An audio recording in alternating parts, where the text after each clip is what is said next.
मेरे भैया है अजय। मैं वही छोटा सा अजय हूँ जो आपकी गोद में खेलता था। अब तो ये हमें गोद में खिलाने लायक हो रहे हैं। कल रात हमने अजय का घोड़ा देखा। तूने देखा या फिर सवारी भी कर ली? मैं बस तुम्हारे इस सुंदर बदन की छवि को अपने मन में बसाना चाहता हूँ। कब टूटेगी मेरी सील?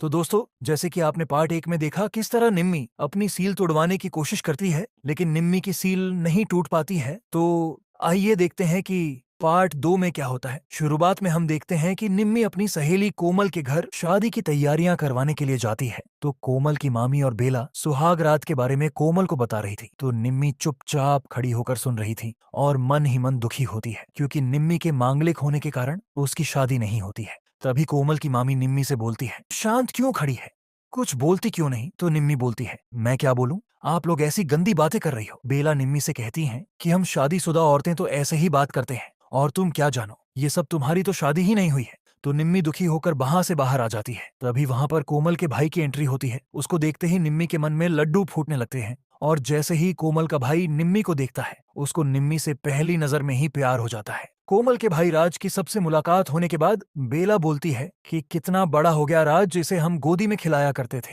तभी राज की मामी बोलती हैं, अब तो ये हमें गोदी में खिलाने लायक हो गया है। रात को राज के कमरे में बेला जाकर बैठ जाती है, और जैसे ही राज कमरे में आता है तो बेला कहती है कि मैं तुम्हें देखने आई थी कि तुम सोए हो कि नहीं। राज कहता है कि बस मैं सोने ही वाला था बेला जी, क्योंकि बहुत थक गया हूँ। तो बेला बोलती है कि बताओ, मैं तुम्हारी मालिश कर देती हूँ। राज के बार बार मना करने के बाद भी बेला जबरदस्ती उसकी मालिश करने लगती है, और देखते ही देखते उसके पूरे कपड़े उतार देती है और अपने कपड़े भी उतार लेती है, और दोनों फुल नाइट घप्पा घप करते हैं। सुबह यह सब बातें बेला राज की मामी को बताती है और कहती है कि मैंने राज के घोड़े की सवारी की। राज का घोड़ा बहुत लंबा और मोटा है, मेरे पति का तो बस 5 इंच का है। राज की मामी बोलती है, इसमें कौन सी बड़ी बात है, इतना तो सबका होता है। तो बेला बोलती है, नहीं, राज का घोड़ा तो सबसे बड़ा और मोटा है, ऐसा लगता है कि बार बार उसकी सवारी करें। राज की मामी मंजू बोलती है कि तूने तो पूरे मजे ले लिए और अब तू मुझे जला रही है बेशर्म। तो बेला मंजू को बोलती है कि मैं तो कहती हूँ एक बार आप भी सवारी करके देख ही लो, और मंजू के मन में भी घपाघप करने के लिए लड्डू फूटने लगती है। और सुबह जब कोमल और निम्मी तैयार होने के लिए ब्यूटी पार्लर जाती है तो राज भी साथ में चलने के लिए बोलता है। तो राज की मामी मंजू बोलती हैं,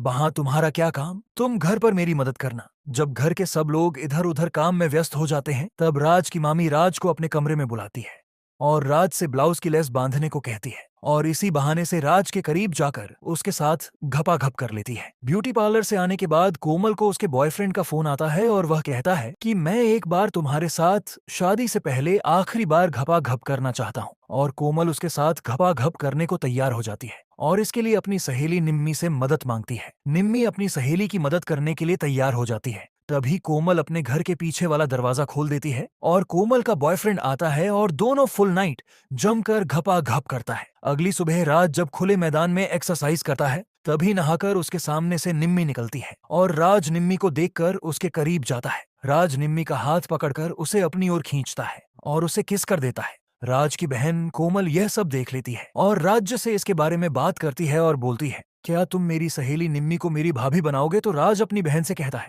हाँ, मैं निम्मी को तुम्हारी भाभी जरूर बनाऊंगा। राज निम्मी को बताता है कि कोमल को हम दोनों के बारे में पता चल गया है। तो निम्मी घबरा जाती है। जैसे ही राज बोलता है कि कोमल ने कहा है कि निम्मी को ही मेरी भाभी बनाना, तो निम्मी बहुत खुश होती है। इसके बारे में राज अपनी फैमिली वालों से बात करता है तो फैमिली वाले निम्मी से शादी करने के लिए मना कर देते हैं, और राज की मामी मंजू बोलती है कि उसकी कुंडली में दोष है, वह मांगलिक है, इसीलिए उससे कोई शादी नहीं करता है। लेकिन राज किसी की बात नहीं मानता और बोलता है कि मैं ऐसी कुंडली में विश्वास नहीं करता, और बोलता है कि मैं शादी करूंगा तो सिर्फ निम्मी से, और वहां से चला जाता है। और वेब सीरीज का पार्ट 2 यहीं खत्म हो जाता है। आगे के पार्ट देखने के लिए हमारे चैनल को सब्सक्राइब करें और एक अच्छा सा कमेंट करें। धन्यवाद दोस्तों।